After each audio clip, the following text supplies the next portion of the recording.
You've put £3,000 into a business that's failing. Every instinct in your body says keep going. You've already put in so much. How could you stop now? That instinct is a trap.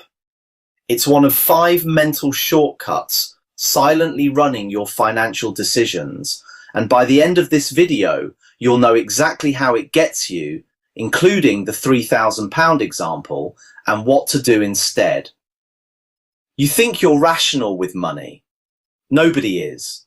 Not you, not me, not the economists who write the textbooks on it.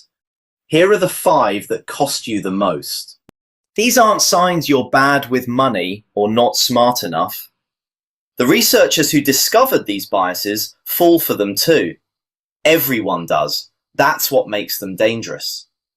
Marketers and retailers understand these shortcuts perfectly, and they use that understanding against you every day. So this isn't about willpower, it's about recognition. Once you can name the shortcut, it starts to lose its grip. Bias 1. Anchoring. A watch marked down from £500 to 200 feels like a steal.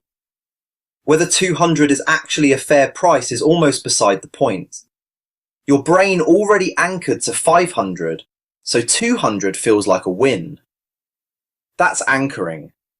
The first number you see becomes the reference point everything else gets judged against, even when it was made up to manipulate you.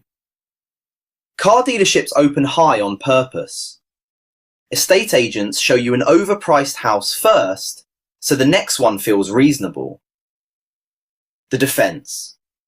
Decide what something is worth to you before you see a price tag, not after. Bias 2. The sunk cost fallacy. Remember that £3,000 from the start of this video? Here's what's actually happening in your head. Logic says, cut your losses.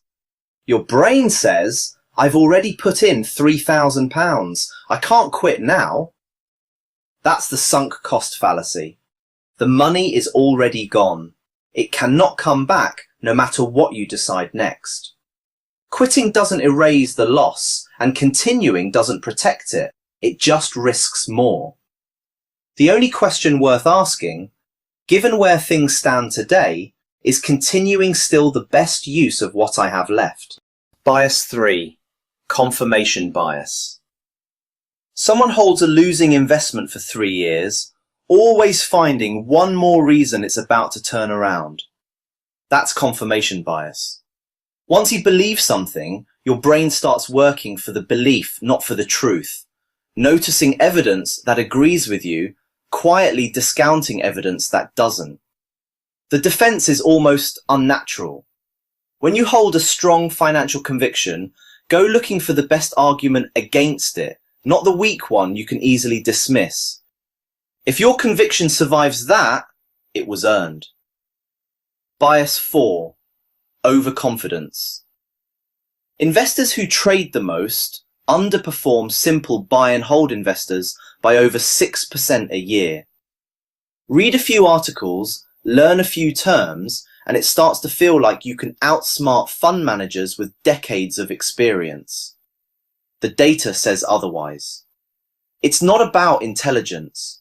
Every trade is a bet that you know something the market doesn't, and that overconfidence quietly costs money.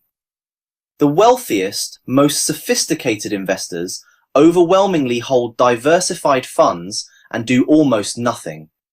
Simplicity beats sophistication. Bias 5. Present bias.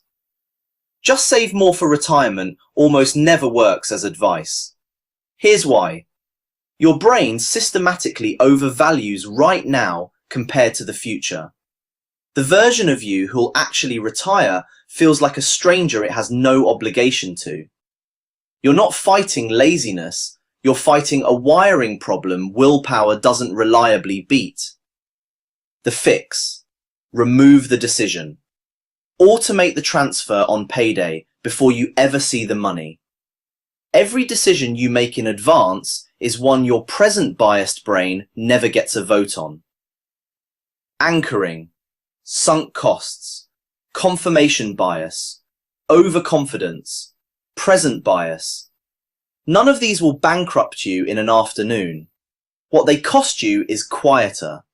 1,000 small decisions nudged slightly off course. You can't switch these biases off, but you can build systems that don't rely on you noticing them in the moment. If this changed how you'll look at your next financial decision, that's the point. Subscribe for the next one.